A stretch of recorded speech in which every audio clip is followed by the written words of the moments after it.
Hi guys, Obe nga pala, tara samahan nyo na naman po ako sa panibagong araw ng pagbubutingting ng kanilang mga cellphone. Medyo marami nga tayong gagawin ngayong araw guys, kaya tara simulan na tayo. Guys, meron tayo agad dito ang iPhone X. Bago natin simulan interview lang muna ng konti. Ilan na lang ba battery health nito? Oh, walang battery health? Meron yun. Service? Oo, naka-service na. iPhone X, iPhone X. iPhone X, tama. Yan. Ano pong nangyari dito, sir? Bilis malobat. Mabilis na pong malobat siya. Yun lang naman, wala naman pong ibang problema. Okay, sige po, palitan natin battery. Pantay na lang po, buksan ko po muna yung unit niya. Okay.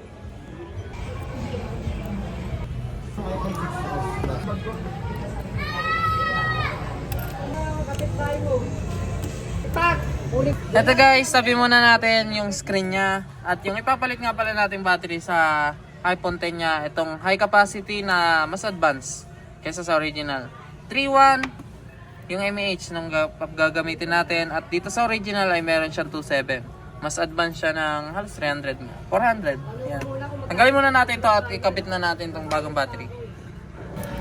Sira naman na to. Kabit natin to. Yan. Tapos sarado na natin. Then pa-check natin kay client. Si client ay nag-withdraw muna ng pambayad sa atin. Yan. Okay na yan. Sarado na natin.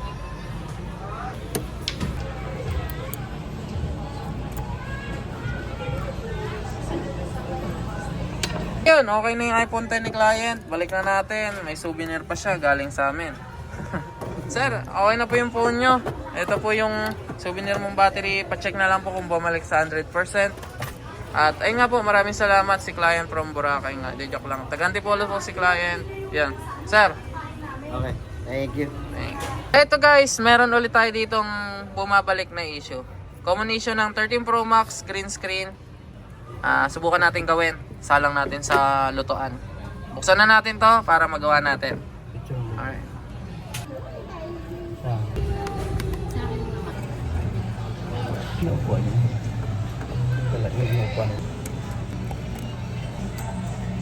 Yun yung screen. Yun, walang tama no. Pero green screen. Boss, pasalang daw green screen iPhone 13 Pro Max. Pasalang sa lutuan. A few minutes later. Ayan guys, siniluluto natin, mainit-init pa. Test natin doon sa Unity client. Check natin kung nagawa natin yung problema ng iPhone niya.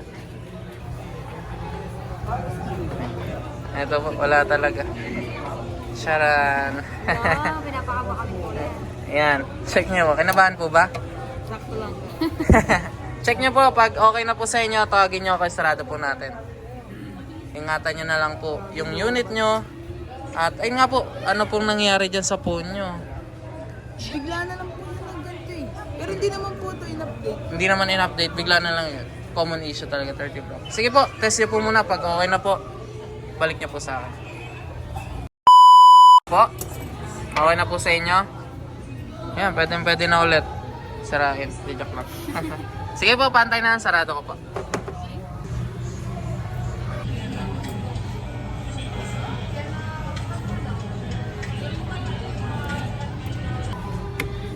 Lang yung supplier.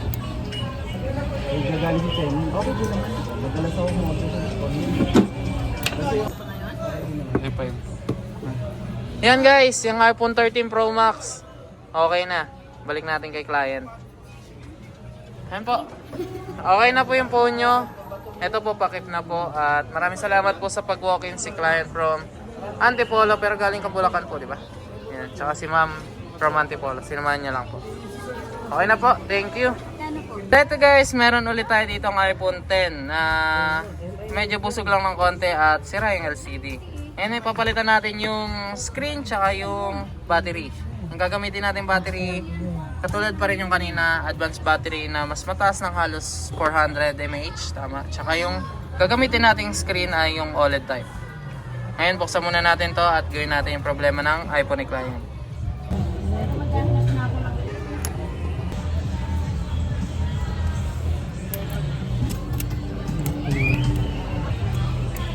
Ito nga yung LCD ng Unity client. Safe naman yung earpiece. Tabi muna natin yan at tanggalin natin tong battery Medyo lumobo lang ng konti. Ayan o. Tanggalin muna natin yan, tsaka palitan natin battery, transfer earpiece, tsaka patest natin to kay client. Yeah, matigas. Yeah. Lobong-lobo ah. Sira naman na to. Ayan. Tapos salpak natin yung LCD. Ayun pala. Testing natin yung LCD. Pakita natin kay client. Tsaka pakita natin kung balik sa 100%. Yan. Patry natin kay client. Nabubuhay pa kaya itong unit niya? Boom. Boom. Yan. Buhay pa. Safe pa. Yan. Papacheck ko lang po sa inyo yung screen na gagamitin natin. Tsaka yung battery. Kung balik sa 100%. Pag okay na po, tawagin nyo po ako. Huwag nyo po muna pansinin yung error na makikita nyo sa Face ID. Yan o. Sinakayan from Teresa. Sige po. Tawagin nyo na po pag okay na. Lipat natin yung earpiece. Tsaka copy natin yung data nito. Then, ayun nga. Kamustahin natin si client. Kamustahin natin. Kamusta po yung screen? Kamusta na yung screen natin? Okay naman siya. Tapos yung battery, okay na. Battery, ilang percent? 100%. 100%. Pwede na ulit. Yup. Yan, pwede na ulit ano. Ayan, okay naman. Sige po, patawagin ko na lang po kayo pag okay na.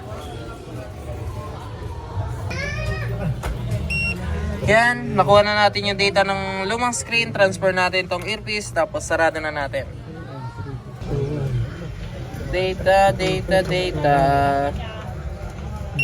Yan, okay na. Sarado na natin. Bali, ito ilalagyan na lang muna natin ng scotch tape para maobserbahan ni client. Pag okay na, pinapabalik na lang natin dito sa shop. Yan, sarado na natin. Check natin kung naibalik natin True Tone since may data na yung screen. Pwede talaga.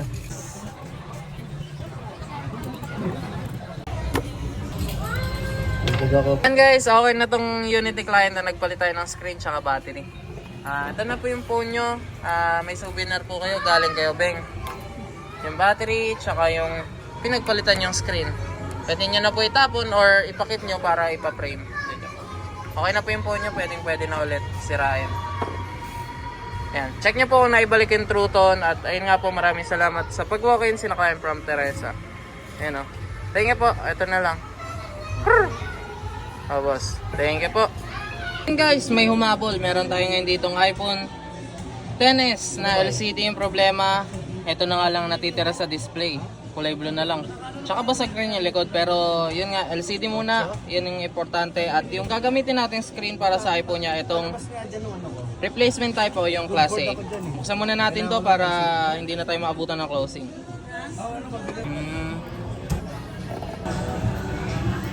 Sumama pa to. 800. Ito guys yung screen ng iPhone XS ni client. Replacement type lang rin at Class A nga. Ngayon wala na rin daw itong True Tone pero lalagyan natin yan kahit wala yung original. Test muna natin itong gagamitin nating screen para sa unit niya. Sir, patest ko lang po sa inyo yung screen na gagamitin natin para sa iPhone nyo. Pag okay na po sa inyo, tawagin nyo na lang po ako para yun nga, lagyan natin siya ng True Tone kahit wala yung original. Ayan bossing, kamusta po yung screen natin? Okay na po. Okay naman siya. Gusto mo pa bang makita yung OLED o hindi na? Sige, kapit na natin diretso. Wala na siyang True Tone, no? Bali pang ilan na tong palit? Pangalawang palit. Ayan, wala siyang True Tone. Ayan, try natin i-recover yung True Tone. Aspirin na yun, ha? Ayan. Recover natin kahit wala yung original. Antayin mo na lang, sir. Tawagin ko po kayo. Guys, yung True Tone i-recover natin. Yan. Yung data niyang hindi na-copy nung nagpapalit siya ng screen. Ngayon i-program natin dito sa, or ilipat natin yung data dito sa bagong screen yung gagamitin natin para may balik natin yung True Tone. Yan, check natin ha. Yan, wala pang True Tone. Copy natin yan at sarado natin, check natin mamaya kung babalik. Yan guys, pagtapos yan, sarado na natin at check natin kung naibalik yung True Tone.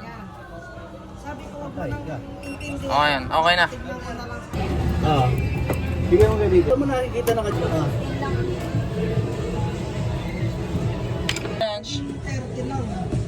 Wala, walang crunch. Yun, souvenir from Obeng Vlogs. Sir, okay na po yung phone nyo. Pacheck na lang po kung naibalik nyo yung True Tone. Souvenir nyo po, galing kay Obeng. Ayan po. At ayun nga, maraming salamat si client from Mangono. Thank you, umabot pa. Thank you. Ayun nga lamang guys, para nga sa araw na to at maraming salamat nga pala sa mga clients natin na nag-walk-in ngayong araw. At kung kayo naman po ay may mga katanungan, pwede nyo po akong i-message sa aking FB page. So ayun nga guys, ako nga pala si Obeng, hanggang sa susunod na pagkikita, paalam!